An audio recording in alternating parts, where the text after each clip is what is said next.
Hi, this is Zak Mir with the weekend edition of the Bulletin Board Heroes here at Vox Market. It's Sunday, the 12th of December. Starting off with the long shot, and I suppose with the Bulletin Board Heroes, many of the contenders are long shots, but it might just be the case that AO World has broken its resistance line there from the end of September, say roughly around the 95 pence level. Above that, we could see the shares push up towards the top of the last gap, around £1.20. Over the next month or 6 weeks or so. So above the 95 area, looking for 120 as a best case scenario.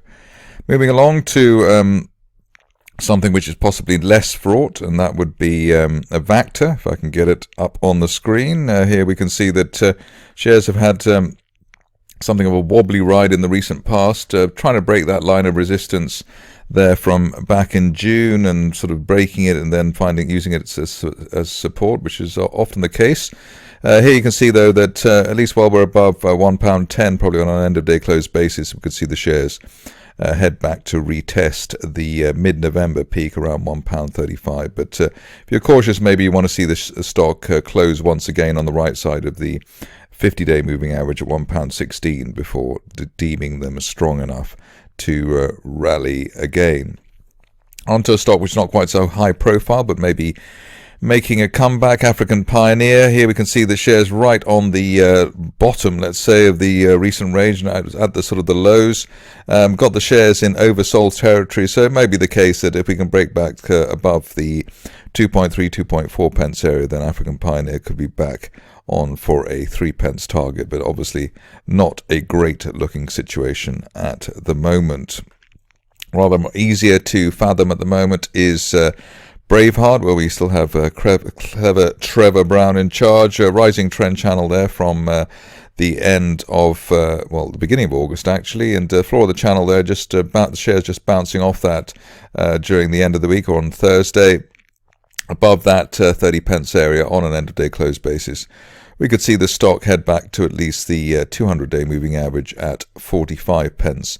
And it's interesting that whenever the shares have been in the sort of the 25 to 30 pence area in the recent past, they have rallied towards the low 40s quite well. So we've got a reasonable range there, 25 to 45, in place for BRH.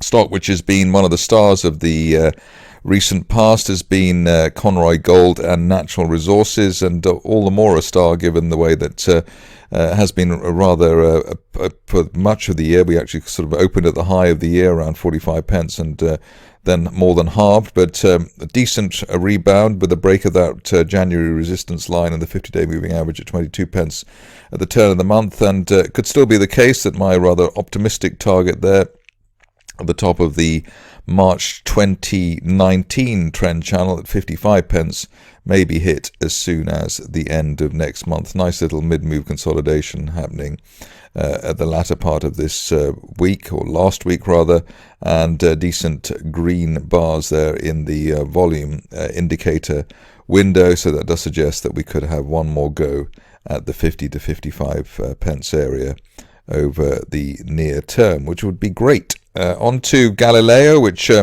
pumped out good news over last week as well. And here the theory is that we're in a broadening triangle, which is based around 0.75. Initial target here, the 50-day moving average at 1.1 pence, which would be nice. Best case scenario target up to 1.8, maybe over the next 2 to 3 months, if the implications of the latest news finally kick in with the market. Moving along to a stock which I haven't looked at for a while, I-nexus Global.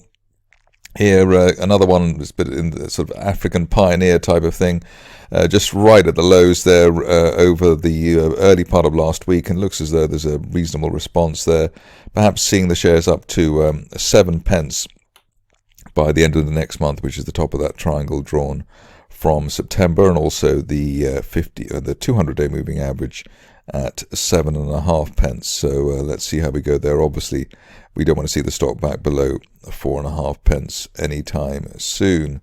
On to Oracle Power, which has finally delivered in terms of being, delivered already on the fundamental front with the hydrogen initiative, but has also delivered on the technical front, breaking that line of resistance from February and the 200-day moving average. Perhaps that's even more important, around 0.46.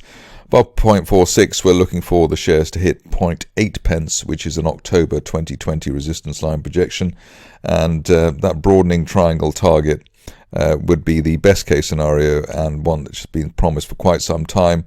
The other point to note is the way that even from September and October we were getting bullish divergence in the RSI window, and that has finally kicked in a positive way for the shares. And as I said, above the 200-day line, 0.8 would be a pretty decent result for holders of the stock. On to Omega Diagnostics, which has been, let's say, rather difficult in the recent past. Just wanted to see the chart here in the sense that we've got the shares right on this relatively obscure line of support from the end of December last year. That suggests that at least 21 pence, 22 pence is critical to the stock. Don't really want to see the shares break below that on an end-of-day close basis. The last gap down has not been broken in terms of the bottom of the gap there at 35 pence, which was disappointing. So everything here really depending on, let's say, 21 pence holding on an end-of-day close basis. Otherwise, there is a risk of further declines towards maybe the mid-teens area, which was support a long time ago, back a couple of years ago for the shares. Moving on to a stock which has appeared in the Sunday Express today, which was good news for Okyo, I suppose. Here we've got the shares in a rising trend channel from July, support around the 6 pence level. And while we hold above 6 pence and the 50 and 200-day moving averages around that zone, we could see the shares eventually hit 12 pence at the July resistance line projection. Something we've seen in a couple of stocks of late as well, sort of something critical about that period in the summer in terms of projecting potential price action.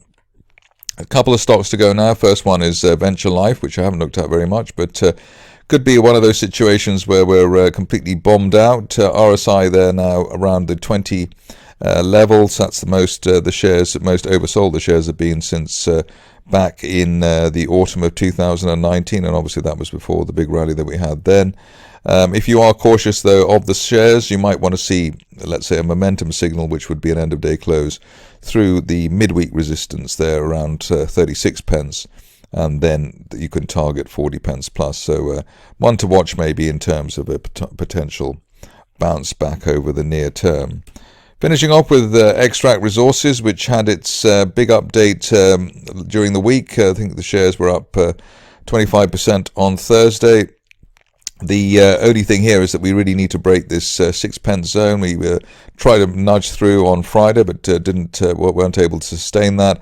But at least while we're above the 50-day moving average at 5.2 pence, the share is looking to be ready for a breakout. And obviously, if we can wait for any end-of-day close through 6 pence, that might be the trigger to take us up towards retesting the initial resistance of this year just through 9 pence, something that could happen maybe by the end of next month. That's it for me today. More updates tomorrow.